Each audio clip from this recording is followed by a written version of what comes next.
Back to the main stage, Yasser El Sagaf, TV presenter, NBC.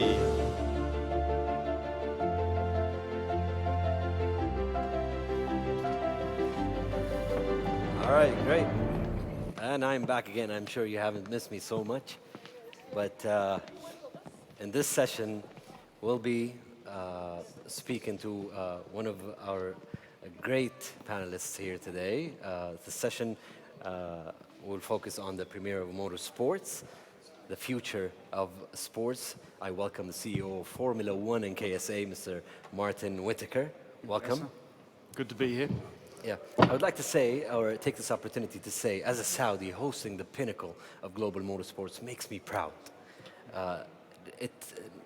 First of all, I want to say thanks to the Saudi government for making this happen.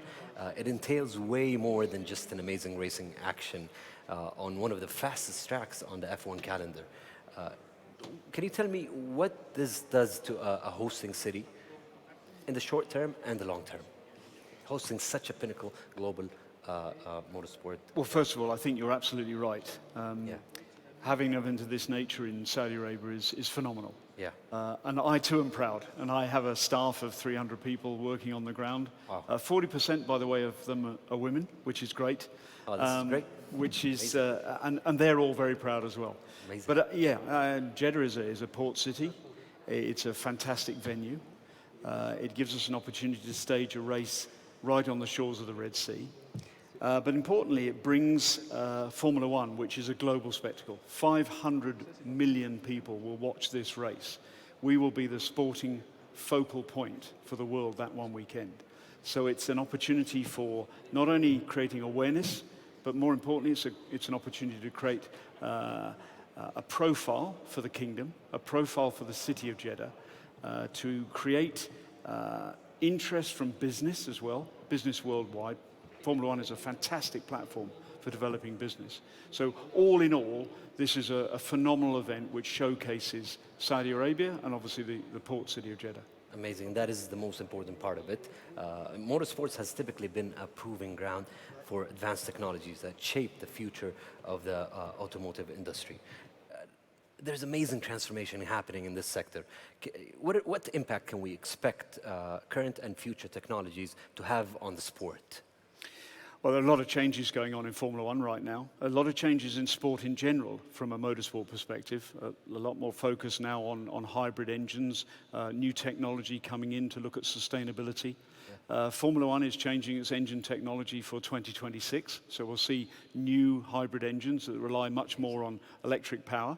But crucially, the sport is also next year looking at introducing completely new aerodynamics for the cars. So we're going to see new technology coming in. And of course, this is technology that relates directly to the cars that you and I drive. I know I appreciate that a Formula One car is not the car that you drive every day to work, but at the same time, the technology that comes out of Formula One finds a home in the car that you and I drive every day. I wish I can try to drive a Formula One car. Well, yeah, and don't forget this circuit of ours, that the average speed will be 252 kilometers an hour. Can you so that's an average speed. No, thank you. How can F1 continue to innovate, to continue to attract the sports fan?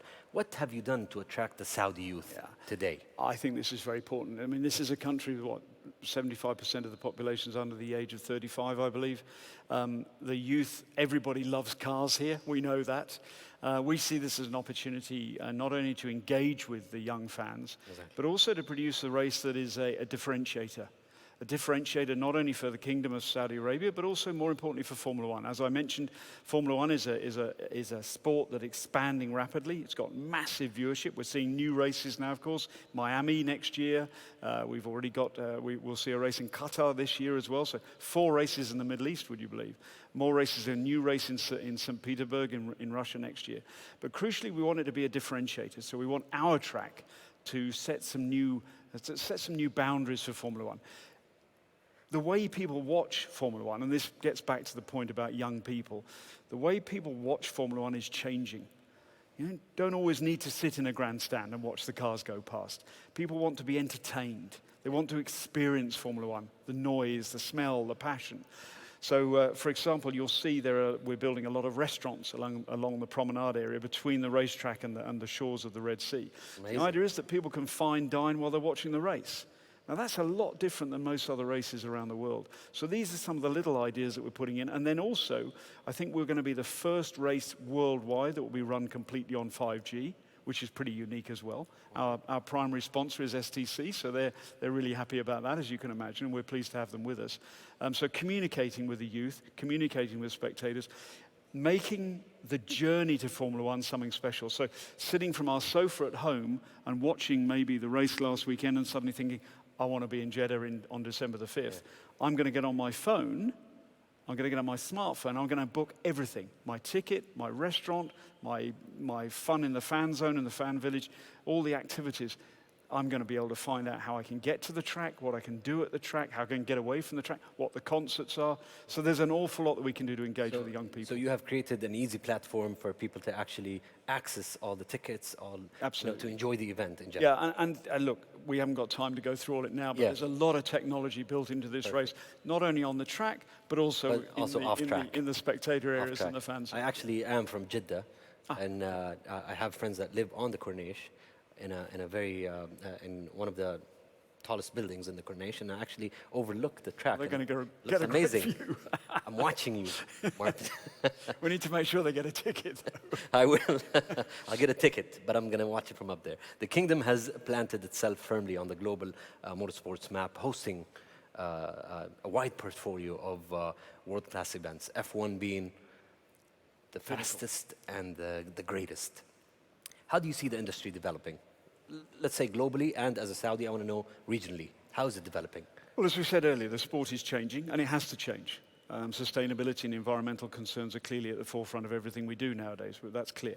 But in terms of the sport, here in Saudi Arabia, obviously we're really excited because we have some fantastic events. We're just in the process of launching the new Saudi Motorsport company, which essentially will take on all the commercialization and the operation of these events, attract new events, but more importantly, we want to have events that have their IP based here in Saudi Arabia. So instead of always bringing events into Saudi Arabia, let's start exporting some events with Saudi engineers and Saudi mechanics, and who knows, Saudi drivers as well. We've got some great young Saudi drivers, both men and women. Really? But so we've got Formula E, we've got Extreme E. We're now looking at having some other interesting events like e-scooter racing. E-sports, of course, is on everybody's list, and we talked about the young people earlier. That's something that's clearly of interest to them.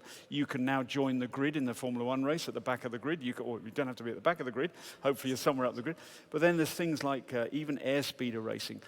E-karting. We've just purchased, I think, 20 electric karts for youngsters between the age of 5 and 12 who will be, we're going to go through, I think, 1,500 in Jeddah alone in the next couple of months. We've already had a program in Riyadh in the last couple of weeks where we saw 800 kids go through the process. So we're taking motorsport very much to the young people, but at the same time, it's an educational tool because it makes them learn in an interested way about what the future of sustainability and environmental programs is. Amazing. This is amazing. What you're saying is quite amazing. How do you see the industry developing globally and regionally? You have answered that. Can you take us through the legacy plans today?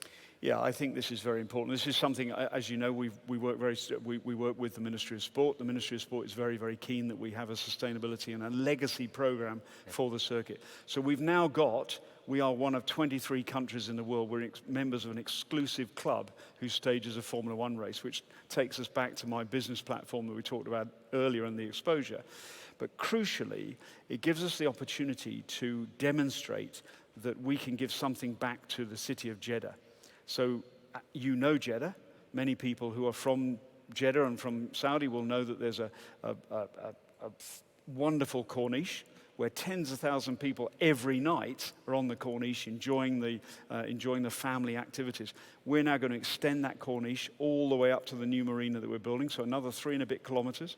And on that Corniche will be the restaurants that we talked about, but most importantly, be new cycleway, new walkway, beach soccer, beach volleyball, paddle tennis, outside gyms. So looking at the leisure facilities that we can leave there as a legacy. Crucially, though, we now have a Formula One circuit in Jeddah. We don't have a Formula One circuit anywhere else in Saudi, but we have a Formula One circuit in Saudi Arabia. We're going to use it during the course of the next few years. So it's staying, it's permanent. It stays. We will use it for other races. We will use it for corporate activities, community activities, because community is very important to us, as you know. Amazing. Martin Whitaker, ladies and gentlemen, thank you very much. I appreciate it. Thank you. Thank All you. right, let's give him a round of applause. And it was a pleasure. Thank you. Very good.